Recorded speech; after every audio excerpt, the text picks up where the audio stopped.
Why do so many Indian people own gas stations?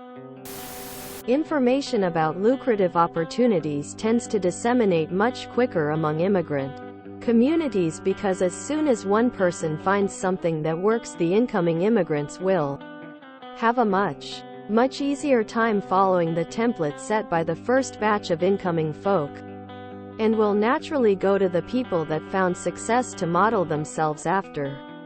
They also frequently have no other good options that they can trust outside of whatever successful models are established within that enclave, and they'll hire their own people because of the ease of doing business with people who speak your native tongue and share your social mores, and the fact that these people won't find opportunities outside of their own community anyways.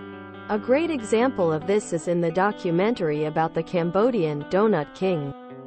IIRC. At some point, like 90% of Californian donut shops were Cambodian owned and operated.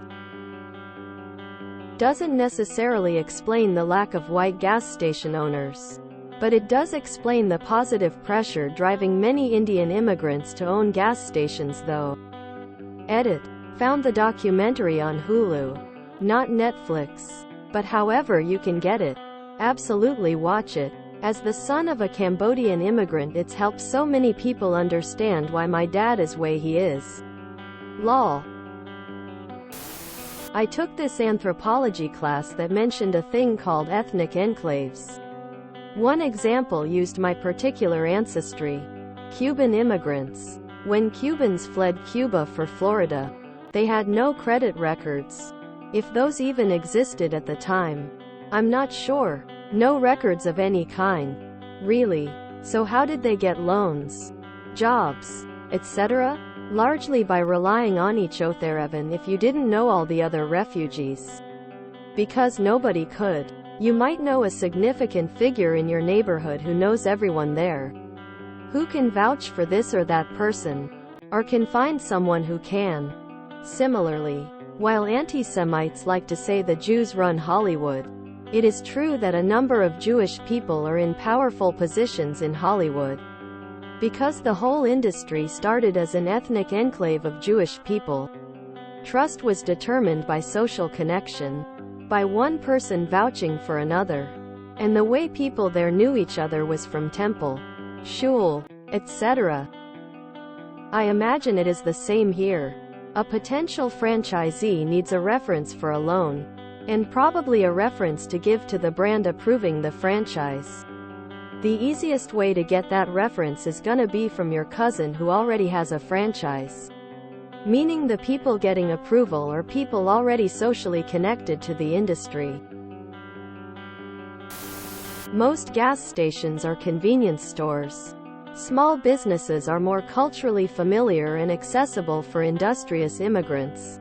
Most Americans are not used to the idea of running a small shop, which can be challenging. Limited opportunities in other fields make store ownership more appealing to some immigrants. Not just Indians, Palestinians, Lebanese, Syrians, Pakistanis, and so on. A lot of times when immigrants first come here with nothing, I'm in USA, other immigrants help set them up with jobs or in industries they are already a part of. This is obviously not always the case, but it's kind of the reason why you almost see certain industries owned mostly by a certain race. For example, almost all the local donut shops in my area are run by Vietnamese people all around the same age. Could be a similar thing with Indians owning gas stations? Also look up the Patel Motel cartel. My Indian friend growing up, their family ran a hotel. What happened is one of the Indian family members owns a hotel empire with tons of them, and they let other family members run the hotel, and that's their job. I suspect it's similar with gas stations, as one family member likely owns a ton of them and has various family members work specific ones. My African friend owns 2 gas stations. He got started with an investment from his family in Nigeria, leased the place, and he and his brother worked 12-hour shifts 6 days a week. Eventually, they bought the place and another. As per him, Americans lack true work ethic. Says we want more than we earn. I'd say that's why you find so many immigrants in franchise jobs. I used to work for one. The owner was Indian. He would get other Indians to move to the US under a work visa. They would work for a pittance and they manage one of his individual stores.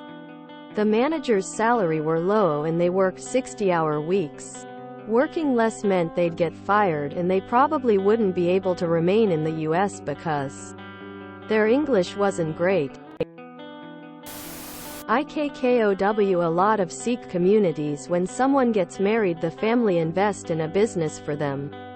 In the UK this was usually a convenience store. Could be this. Maybe just ask one of them politely. Subways and Dunkin' Donuts where I'm from. Gas stations, vape shops, smoke shops, and Subways in New Jersey. Haha. I love these places. Sometimes I go into a smoke shop owned by Indians and buy something that I don't even need just for the chance to haggle. It's so much fun. I grew up with a friend from India. He once told me that his family owned a gas station because it was the easiest way to own a business in America. He even mentioned his parents would pass it to him when they retire so he can own his own business. There are probably other easy ways, but he said this was the easiest to understand for them to get on the American dream. I think being open 24 hours, 365 days is very unappealing to most because they didn't get into IT. There are loans that are backed by the federal government and mandated by them that have to go to minority and immigrant population that have special terms. These terms mean they usually buy businesses like gas stations and hotels. I actually asked an Indian about this. You buy in bulk the little things that people will want depending upon your location. Let's say you're right off a freeway. You'd buy Tylenol in those little single-serve packages. You buy 1,000 for $20. Then you'd sell them for $4 each. You'll probably barely make money on the gas, but the store is where you'll earn large amounts of money. They've seen the opportunity to make money and ran with it. Brother J will help Brother B. Cousin X and Uncle P buy convenience stores that are in good locations and they know they'll get their money back with interest. I've noticed that there are many Indian long-haul truck drivers on the interstates. There are a number of reasons why Indians own lots of hotels. Some call them potels since lots of Patels own them. Convenience stores and gas stations. 1. Culturally, owning a business is highly regarded. And it is an easier way to create wealth if you don't have educations to be fields like medical or it. 2. There is an entire shadow banking system that has developed over the past 70 years with Indians. When one person makes it, they expand the business by helping finance other family members, friends or people from the same village. Indians sponsor their family members and will help them set up business. This process keeps getting repeated and grows exponentially and allows them to pool their money to keep expanding. 3. Since they get money from family and close friends, there is enormous social pressure to succeed. This pressure makes them work very hard, as not paying family or friends will basically make them pariahs if they don't pay back the money.